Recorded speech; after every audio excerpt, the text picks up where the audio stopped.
Good morning and welcome to Tonix Pharmaceuticals' second quarter 2026 financial results and business update conference call. At this time, all participants are on listen-only mode. Following management's prepared remarks, we will hold a question-and-answer session. As a reminder, this call is being recorded. I would like to turn the call over to Deborah Elson, Head of Investor Relations at Tonix Pharmaceuticals. Please go ahead. Thank you, operator, and good morning, everyone. We appreciate you joining us today to discuss Tonix Pharmaceuticals' second quarter 2026 financial results and operational highlights. Before we begin, I would like to remind everyone of the disclaimers on slide 2 that any statements made on today's call that are not historical facts are forward-looking statements within the meaning of the Private Securities Litigation Reform Act of 1995. These statements are based on management's current expectations and are subject to risks and uncertainties that could cause actual results to differ materially from those projected. These risks are described more fully in our filings with the Securities and Exchange Commission, including our annual report on Form 10-K for the year ended December 31st, 2025, and our subsequent periodic reports. Tonix undertakes no obligation to update or revise any forward-looking statements except as required by law. Joining me on today's call are Dr. Seth Lederman, Chief Executive Officer, Thomas Inglese, Executive Vice President of Commercial Operations, and Bradley Sanger, Chief Financial Officer. With that, I will turn the call over to Seth. Seth? Thank you, Deborah, and good morning, everyone. We're pleased to welcome you to Tonix's earnings call. Today, we're reporting second quarter financial results and operational highlights that reflect strong execution in both our commercial business and advancing our development pipeline. We are focused on improving the care for patients with debilitating conditions or preventing illness before it happens. We believe each of the commercial products and the development candidates target major unmet medical needs. As you can see on slide 2, the launch of Tonmya is progressing well, supported by growing sales, improvement across launch metrics, and patient access wins. Tonmya was invented, developed, tested, and launched in-house by the Tonix team. Tonmya is the first medicine for the treatment of fibromyalgia in adults approved by the FDA in over 15 years. More than 10 million adults in the U.S. suffer from fibromyalgia. We are initially targeting nearly 3 million patients who are currently diagnosed and treated. The second quarter of 2026 was the second full quarter of Tonmya sales. We believe our second quarter and cumulative launch performance underscore Tonmya's compelling value proposition and differentiated profile. Historically, fibromyalgia patients and their healthcare providers, or HCPs, have been dissatisfied with limited treatment options. Now we are pleased to offer Tonmya as an effective and generally well-tolerated treatment option. Tonmya is a non-opioid analgesic that improves fibromyalgia pain, the core symptom of the disease. Tonmya is a once-daily medicine taken at bedtime and indicated for long-term use by fibromyalgia patients. Commercially, Tonix has 100% share of voice as the only branded and marketed product for fibromyalgia. We are striving to improve the lives of patients and simultaneously creating long-term value for shareholders. In the second quarter of 2026, we achieved approximately $11 million in net sales for Tonmya, representing 197% quarter-over-quarter growth. That is approximately triple the net sales of the first quarter. Additionally, we saw increases across other key metrics. We attribute these results to the patient and prescriber recognition of the value of Tonmya and to our strategic focus and execution. We also had early wins in managed access. We do not believe these wins contributed significantly to Tonmya sales in Q2. However, we are beginning to see their effects in Q3. Currently, Tonmya coverage across commercial, managed Medicare, and Medicaid channels represents approximately 136 million covered lives, or 43% of the approximately 314 million covered lives in the United States. On January 1st, 2027, when our managed Medicare GPO coverage agreement becomes effective, Tonmya coverage will represent approximately 145 million covered lives, or approximately 46% of the covered lives in the United States. We believe this broad coverage lays the foundation for growth in patient access and net sales for the rest of the year and beyond. This coverage led us to activate our planned sales force expansion, which will be fully implemented by September. Tom will dive deeper into the field dynamics and expectations for the rest of the year. As we execute on our commercial launch, we are also strategically advancing certain development stage programs. Tonix's pipeline includes a carefully selected group of therapeutic and preventative development stage candidates, each targeting large therapeutic or preventative areas of unmet need. Each of these agents are potentially first-in-class or best-in-class. In 2026, we have focused our resources primarily on TNX-102SL, which is sublingual cyclobenzaprine tablets, which is a potential new indication for Tonmya for the treatment of major depressive disorder, or MDD, and TNX-4800, a long-acting monoclonal antibody for the prevention of Lyme disease. In the second quarter and early third quarter, we made substantial headway on both programs. For TNX-102SL and MDD, we randomized the first patient in the second quarter.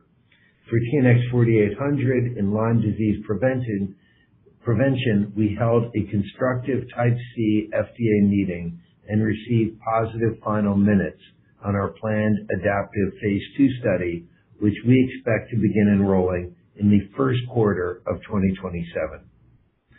I will now turn the call over to Tom Inglese, EVP Commercial Operations, to discuss the Tonmya launch. Tom? Thank you, Seth, and good morning, everyone. Today, I will review our second quarter sales performance for Tonmya, and then I will cover our launch strategy. We are pleased to offer Tonmya as a treatment to adult fibromyalgia patients. Looking at slide 4, we are encouraged to see net sales of $11 million for Tonmya in the second quarter, representing 197% quarter-over-quarter growth, or nearly triple the first quarter. There are a few contributing factors to note.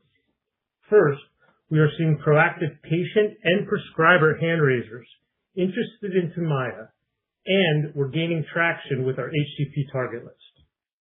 Second, gross to net in both Q1 and Q2 have been driven by a favorable mix between the retail and specialty distribution channels and lower copay buydowns related to stronger than expected prior authorization approvals.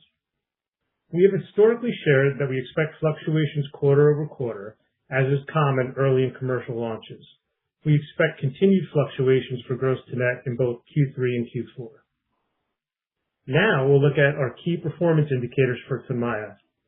In the second quarter, we saw positive trends across prescriptions, new patient starts, and refills. Prescriptions for the quarter totaled 12,592, increasing 100% quarter over quarter. New patient prescriptions increased 36% quarter over quarter, and refills increased 207% quarter over quarter. We continue to see increases in the number of prescriptions per patient, which we attribute to the benefits and tolerability of Tonmya and our patient support program. We will now walk you through our strategy regarding market access, sales, and marketing on slide 5. First, we've already reached major market access coverage milestones, which we believe speaks to the value of Tonmya. We signed commercial pay agreements with 2 leading GPOs. These agreements, which went into effect on May 1st and June 1st, 2026, cover 52 million lives. We also signed a major managed Medicare agreement, which will cover approximately 9 million Medicare lives beginning January 1st, 2027. Tonmya is also available under Medicaid in most states. We expect downstream pull-through from these agreements to begin to materialize in the 3rd and 4th quarters of 2026. Our strategy has been to secure market access as early as possible so that the availability of insurance reimbursement could match patient demand. As our team brings these coverage agreements online, we expect patient access to become more robust. We have seen favorable rates of prior authorization submissions and approvals across commercial payers and Medicare, and strong usage of our copay assistance and savings programs in the commercial population. Altogether, we expect these trends to serve as the catalyst to unlock the next stages of the launch, which is sales and targeting. We've been planning to expand our sales force after securing coverage. Following the access wins, we are adding 50 sales reps who will be in the field by September. This expansion will enable us to increase our presence in previously uncovered geographies and increase our breadth and depth in existing dense geographies. By September, our field force will be roughly 150 reps, primarily engaged through our contract partner. Each of these contract reps is exclusively dedicated to Tonmya and do not support any other company or product. Over time, we expect to bring high-performing reps in-house to Tonix. The entire Salesforce management team has recently been brought in-house at Tonix. We are committed to quality and consistency of tactical execution. As a reminder, we are initially targeting the 25,000 HCPs who write approximately 70% of the fibromyalgia treatment prescriptions. We continue to focus on engaging priority HCPs and supporting prescribing for appropriate patients consistent with approved labeling. We are hearing supportive feedback from prescribers that Tonmya is a welcome new treatment option for their patients. Moving to marketing, our efforts have focused on an unbranded digital disease awareness campaign called Move Fibro Forward, DTC social advertising, influencer programs, and peer-to-peer KOL speaker programs. Highlights in Q2 include programs such as our KOL Speaker Bureau, a Reddit Ask Me Anything program, influencer ads, and a digital HCP webcast. Looking ahead, we are excited to further advance the launch of Tonmya. I will now turn the call back to Seth to discuss medical affairs. Seth?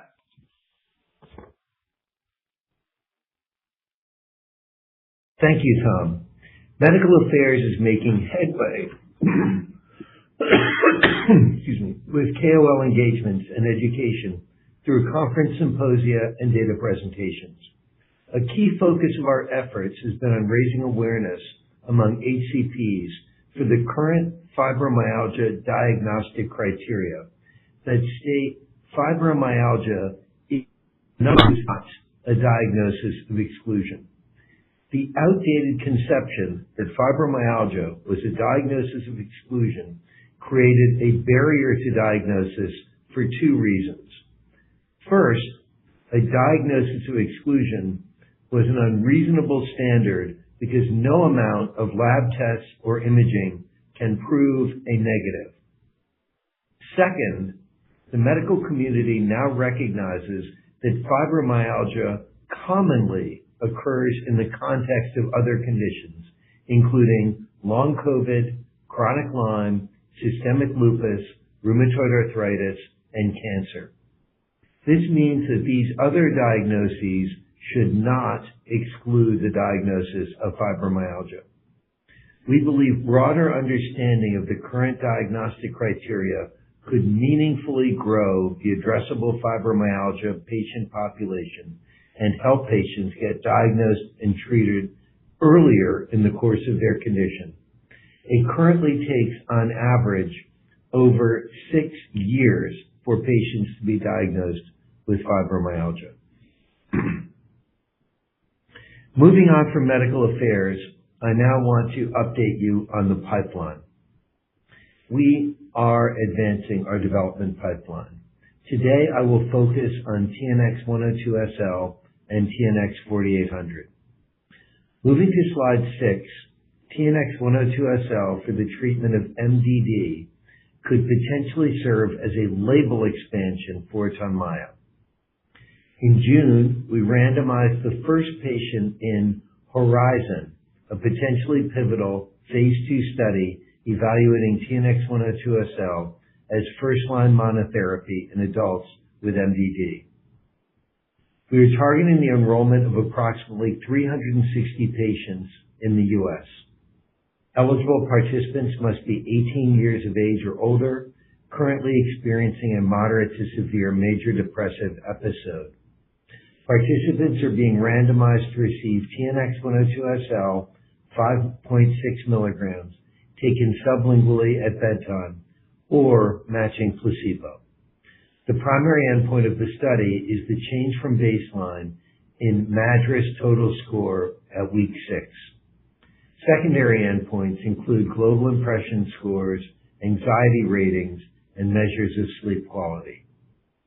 We are evaluating TNX-102SL for MDD based on initial signals observed in previous Tonix phase 2 and 3 studies in which TNX-102SL nominally improved depression symptoms in fibromyalgia patients and PTSD patients. TNX-102SL was designed to target the disturbed sleep in fibromyalgia. If TNX-102SL has effects on depression, then we believe targeting sleep would be a novel mechanism.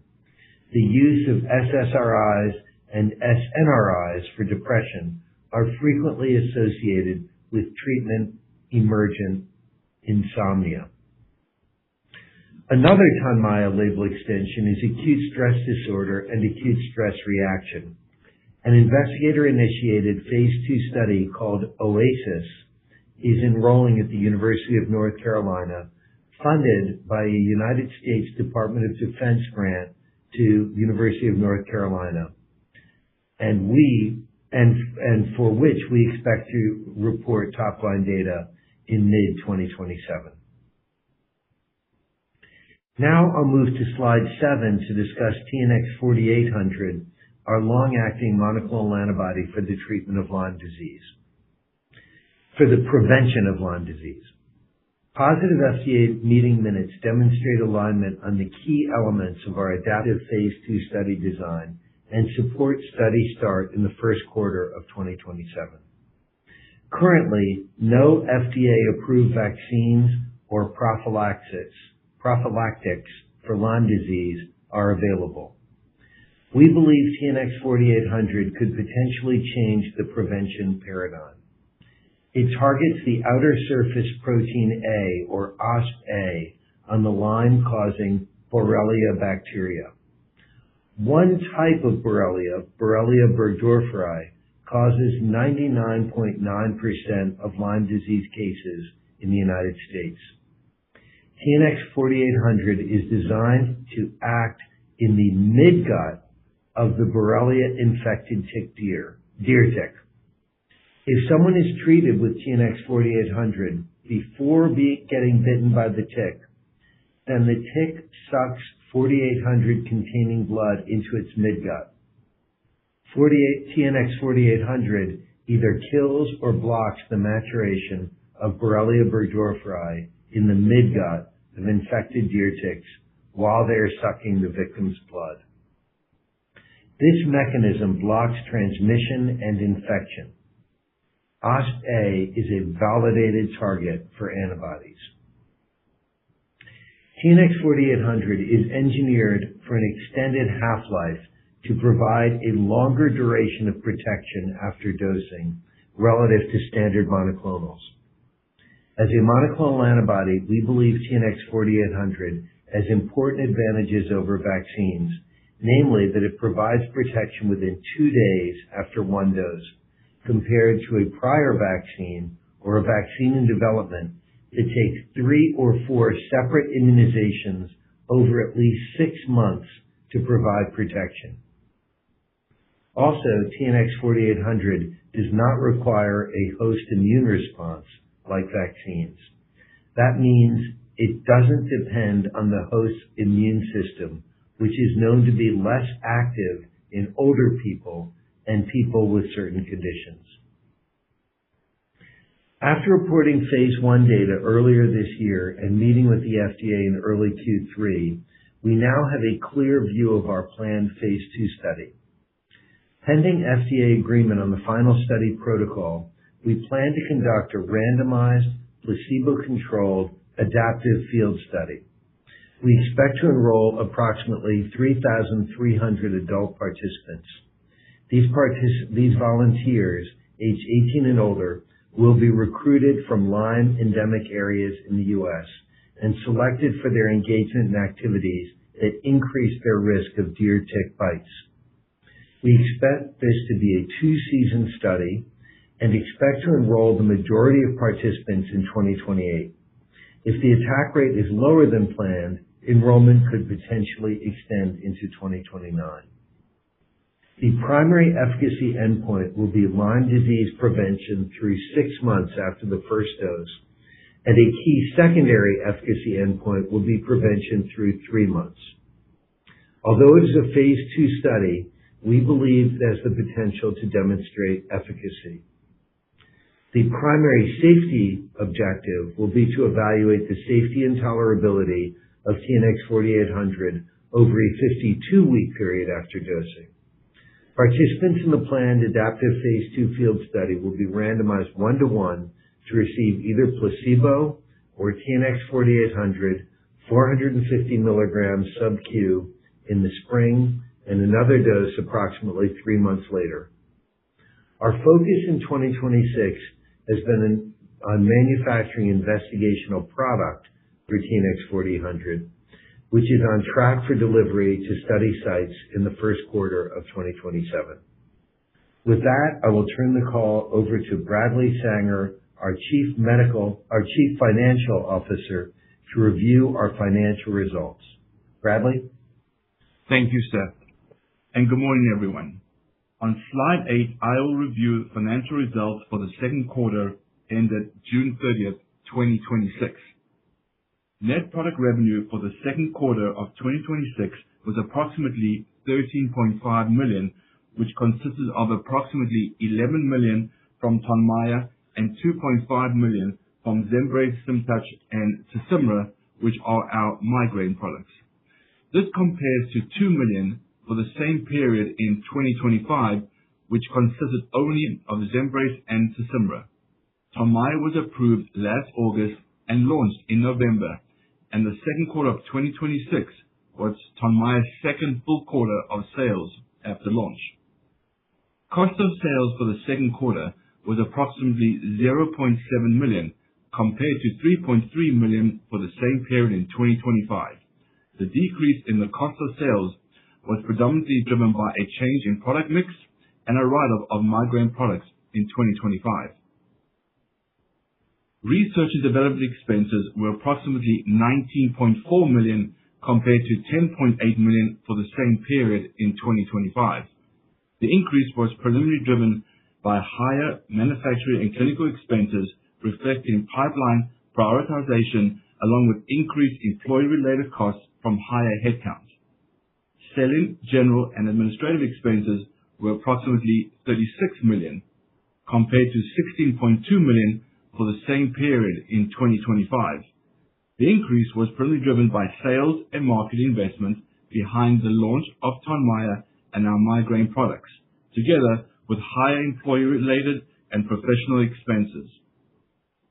Turning to the balance sheet, we ended the quarter with approximately $176.2 million in cash and cash equivalents as of June 30th, 2026, compared to approximately $207.6 million as of December 31st, 2025. We expect our cash resources as of June 30th, 2026, together with net proceeds from equity offerings subsequent to June 30th, 2026, to fund our planned operating and capital expenditure requirements into early second quarter of 2027. With that, I will turn the call back to Seth for closing remarks. Seth?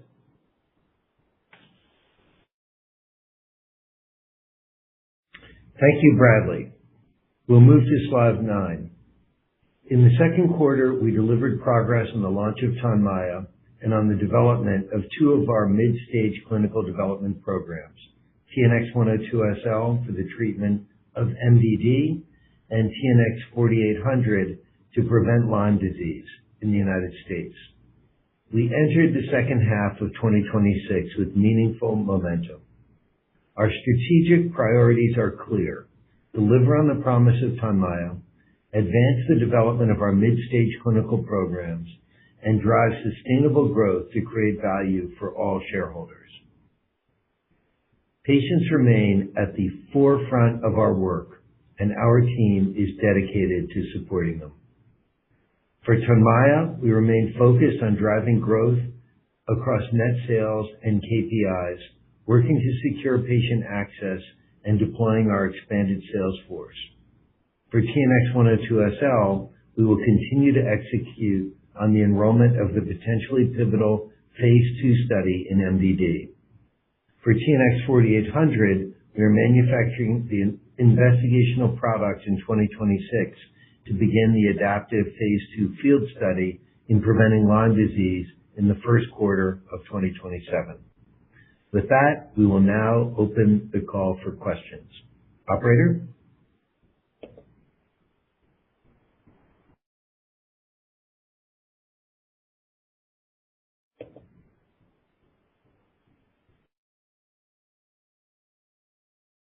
Operator?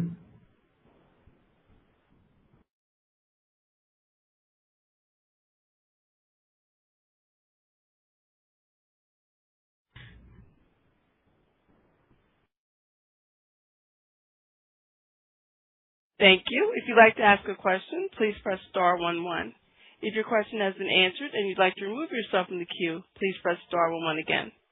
Our first question comes from Stacy Ku with TD Cowen. Your line is open. Hey, good morning. Congratulations on a great quarter, and thanks so much for taking our questions. We do have a few. First one is for Tom and Seth. Given the Tonmya launch is going pretty well, can you talk about your current learnings and what strategies you're using to drive patient adoption in fibromyalgia? What has been the early clinical feedback on Tonmya's efficacy and the early durability signals, given encouraging refill dynamics? That's the first on Tonmya. And then as we look to 4800 and Lyme, it's been great to get the FDA interaction minutes. So first, can you discuss in more detail why you believe the majority of infections will be collected in the first season? Maybe discuss how you're identifying the right sites. And then second, do you believe the phase 2 has the potential to be pivotal in Lyme, given the patient study size of around 3,300?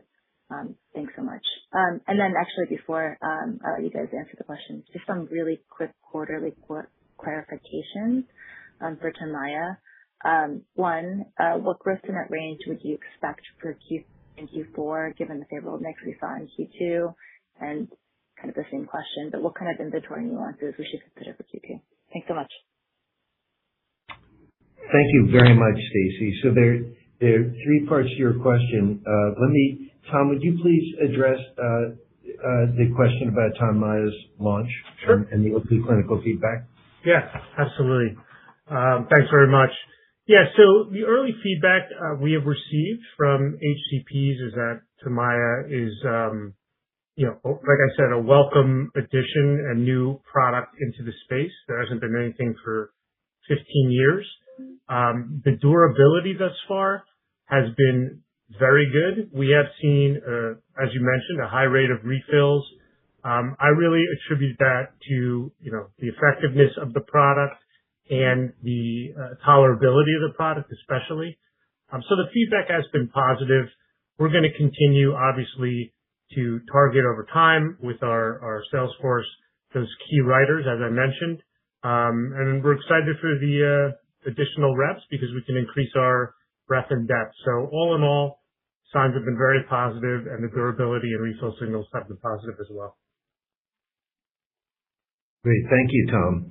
And Stacy, to follow up on your question about Lyme, first of all, now that we have the final FDA minutes, we've gone back to the CROs in a process of, bid defense and the rest of it. And we're actively working on identifying sites and characteristics of people at risk for deer ticks and Lyme disease. With respect to your question about whether we think it could provide evidence of efficacy, we have stated that in a press release and in our comments today. And we do believe that this phase 2 study can provide evidence of efficacy, and if positive, could be a pivotal study supporting approval of the product.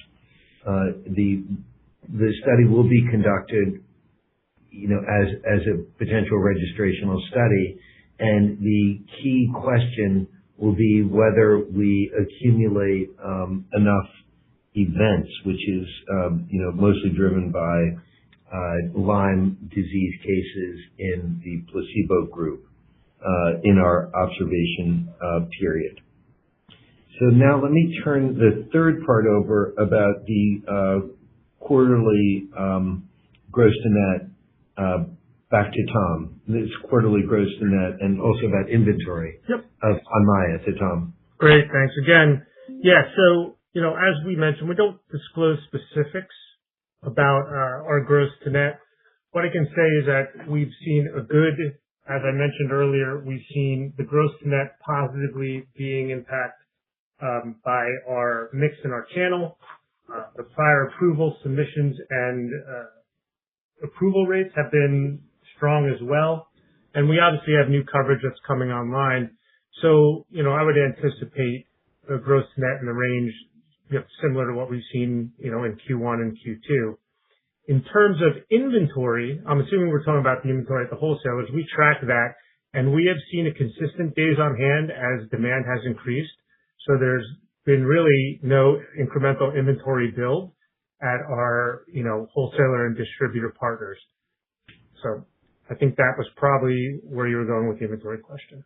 So thank you for that. Thank you so much. Stacey, are there follow-up questions or? No, I think we're all set. Thank you so much. Thank you. Thank you. Our next question comes from Tiago Foss with Raymond James. Your line is open. Great. Thanks for taking the question, and congrats on the progress. I have one for Tonmya, one for 4800. On 4800, just to hone in on the sample size and to your comment related to infection rates on the placebo arm. If you look at the older studies, you see a slightly higher rate. We've seen a surprisingly low rate of infections in Valor. So can you just talk about that dynamic as we're thinking about both powering of the study and also the site selection and enrichment to ensure that you can accrue enough events? Now, I just wanted to understand a little bit better how to characterize the access and ease of access of the policies that are in place relative to step edits, how cumbersome is the paperwork, how is that kind of evolving over time? Thank you so much. Thank you, Tiago. I'll take the first part about 4800, and then I'll ask Tom to answer the question about step edits. So with the TNX 4800 Lyme preventative program, the study that most people use as a reference is the study that was behind the approval of the LymeRix vaccine in 1998, which has subsequently been withdrawn. And in that study, they had a attack rate of 0.8 in one group and 1.2% in another group that was the main efficacy group. And since then, Lyme has increased significantly in the United States, at least threefold increase in in Lyme endemic areas. So we think that the attack rate, that's supported by the epidemiology supports that we could get enough events with 3,300 participants that we've announced we're targeting. How we're targeting them and the specifics of the clinical trial are to some extent proprietary, but we're certainly working with experts in the field and clinical experts in areas where Lyme is growing rapidly to select patients who are at risk for contracting, getting deer tick bites, and in areas where the deer ticks have a significant rate of Borrelia infection. So let me turn it over to Tom for the discussion about step edits on Tonmya. Yep. Thank you very much. Yeah, so obviously first let me note that our target patient population is around 3 million patients who were previously diagnosed and treated for fibromyalgia. And it's important to understand that roughly 80% of these patients have been already or are on multiple therapies for fibromyalgia. So in our discussions with the payers and our, since, pre-launch even and post-launch, pre-launch in the pre-information exchange and post-launch and actual discussions about coverage, we've seen a tendency to require a step or two through one of multiple products, mandatory steps through any specific product. Based on what we've already seen in the market and what we've already seen with our prior authorization submissions and approvals early in launch, we're comfortable that this is a very manageable approach for both the patients and HCPs. All right, fantastic. Thanks again for taking the question. Thank you, Tiago. Thank you. Our next question comes from James Malloy with AGP. Your line is open. Hey guys, thank you very much for taking my questions. I know that looking at the Tonmya launch, the gross to net came down quite a bit in the quarter. I know you suggested it's going to fluctuate. It seems like we see different numbers than you guys see when we look at our Symphony data. Is this lower level? Do you anticipate this lower level being more typical, or do you think it's more likely to fluctuate back towards sort of the second quarter of launch, where it's almost a 50% gross to net discount? Thank you very much for the question, Jim. Let me turn that over to Tom. Yep, thanks, Jim. So look, in Q2, obviously we said, we had favorable dynamics that attributed to the gross to net in Q2. It is going to fluctuate, as I mentioned, especially as the coverage comes online from the 2 commercial contracts that we have recently signed and the downstreams come online. Moving forward, I would expect continued fluctuations, in the range of what we've seen thus far for Q1 and Q2. And then, at some point, obviously, once we get all the coverage pretty much locked down, we should see a more stabilization moving forward. Okay, good. And then stay with Tonmya on the launch. You had some anecdotal comments already. The launch is going well. Could you walk through sort of on the sales reps? What percentage of the reps or what number of the reps are sort of covering their own costs currently, or when do you sort of anticipate them getting to that point? And also looking at the overall gross margin was quite good, 5% cost of goods in the quarter. Is that a number we should anticipate going forward now that sort of you've got production up to a scale and running at a higher level? Tom? Yeah. So, great. Yeah. So we're excited about the performance of the reps so far. Obviously in launch, you're in a very, focused ramp period and focused targeting and calling on specific doctors that, you believe are seeing and treating most of those patients, which obviously we have great data on. So over time, as we add these, 50 incremental reps who will be boots on the ground September, they're already in training. We're going to be expanding, the geographies, but also the depth.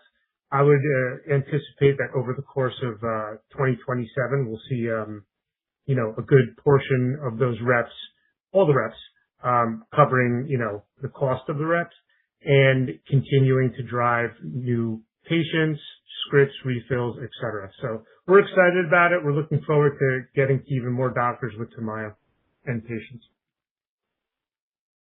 And then, Seth, would you like to go to Bradley on the gross margin question? Bradley? Okay, great. Thanks for the question.